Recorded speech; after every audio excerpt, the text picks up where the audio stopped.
Nah, lanjut ke part 2 yang ini.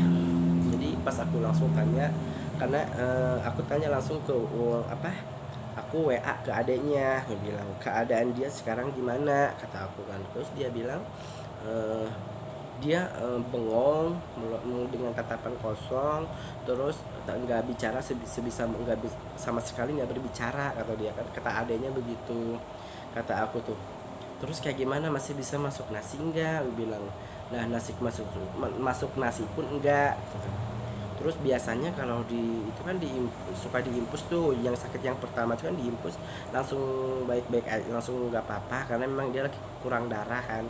Nah, waktu kemarin itu pas dibius itu malah malah nggak ada reaksi apapun gitu kan, langsung karena mungkin keluarganya juga panik, karena mungkin ini menurutnya kayak tanda tanya juga, karena lo nggak paham dengan apa yang terjadi kan, cuma karena dia itu yang kita lihat dari luarannya itu sehat gitu, jadi seolah-olah nggak kayak sakit banget gitu kan. Nah, dilarikan ke rumah sakit tuh. Nah, pas dicek ke dokter, dicek ke sana, di bawah tuh ke rumah sakit, langsung dicek. Awal mulanya aku dapat kabarnya ini, aku nanyain sekarang dia gimana gitu.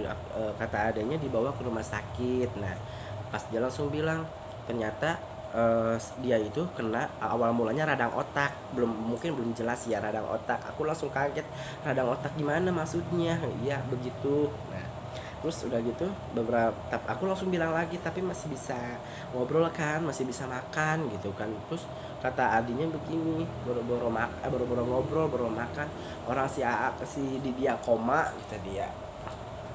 Nah, dari situ aku shock banget. Hah, koma? Kok bisa nyampe ke detik ini, bisa separah ini, koma maksudnya kayak gimana ini, kata aku kan kayak gitu.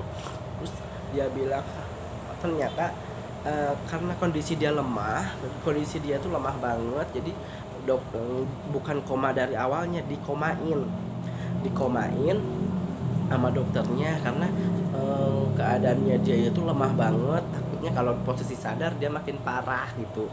Nah, makanya dikomain. Karena kenapa dikomain, karena mau menjelang ke operasi gitu kan. Dan di situ aku kagetnya itu ternyata dia kena tumor otak.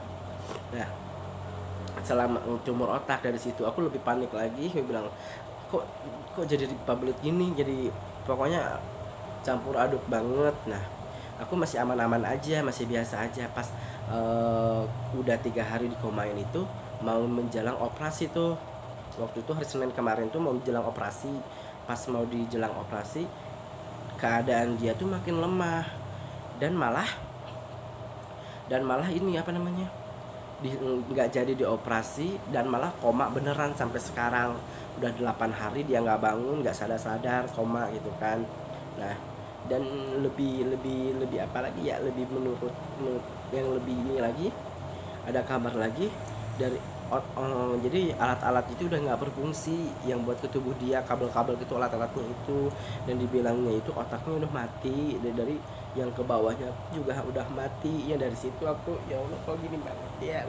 Jadi bukannya gimana ya, bukannya lebay ya apa gimana, cuma kan kalau kita kalau udah kayak bersama gitu, udah apalagi aku udah 4 tahun begitu, udah kayak udah dia udah masuk ke batin aku, dan aku pun juga udah masuk ke batin dia gitu. Di sini bukan karena pasangannya, aku di sini lebih ke primanusiaan, lebih ke peduli gitu kan, orang-orang yang kita sayangi atau cintai gitu ya.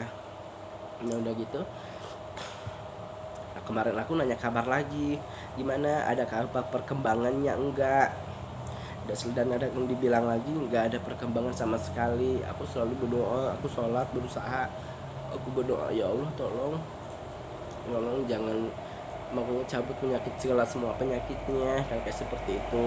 Dan aku nanya lagi perkembangannya kayak seperti apa lagi gitu kan. Dan ternyata sekarang di posisi koma, dia mengeluarkan cairan nanah dari hidung. Aku lebih panik lagi gitu, ya Allah kayak gini banget ya, aku bilang. Dan sekarang tuh belum ada kabar lagi, malah dari pihak rumah sakit yang sekarang itu, dia malah dokter dari sana udah angkat tangan, karena alat-alatnya udah nggak berfungsi gitu. Malah mau dioper ke rumah sakit lain kayak itu, karena di situ udah nggak ada alatnya. Makanya sekarang belum ada kabar lagi, dia masih posisi kayak begitu, koma. Untuk teman-teman aku dimanapun berada, siapapun itu, saya minta doanya supaya teman dekat saya sehat lagi, bisa diangkat semua penyakitnya, bisa kembali beraktivitas, bisa bercanda-bercanda lagi, biar memperbaiki diri lagi. Pokoknya minta doanya untuk semuanya, dari siapapun yang lihat video ini. Aku minta doanya, semoga Allah mengangkat semua penyakitnya dan bisa sehat kembali seperti biasa. Terima kasih. Wassalamualaikum warahmatullahi wabarakatuh.